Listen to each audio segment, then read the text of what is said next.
सबु भाई भौणी को आमर ये कहानी काढ़ांश को स्वागत। आज सब भाई भौणी गोटे कहानी शुणा। ये कहानीटीर ना हूँ भक्त ध्रुव है। गोटे तम परिका गोटे छोट पिलाटा थिला ता ना ध्रुव। से किमिति भक्ति बल भगवान प्रसन्न करथिला से विषय आम कहानी शुणा। चलो कहानी आरंभ करुच्ची।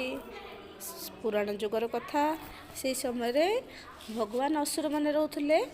से समय उत्तान पाद बोली जड़े राजा थिले। कौन कहल से राजा का ना थिला उत्तान पाद। तांकर दुईटी राणी थिले है।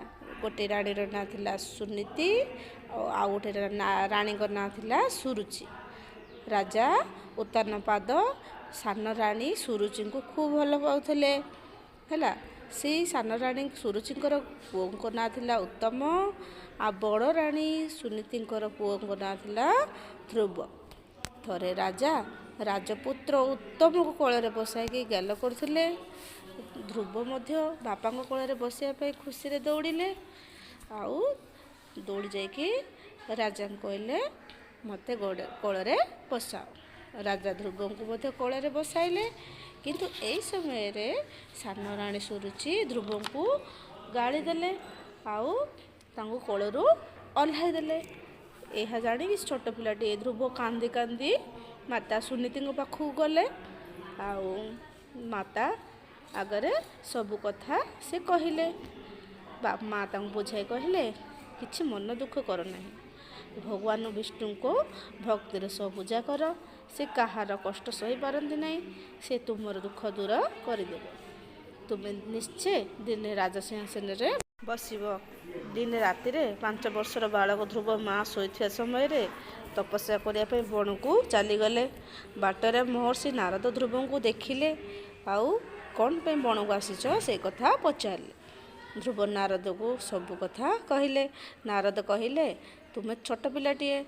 भगवान विष्णु को आराधना करने खूब कष्ट है। तुम्हें काम नहीं।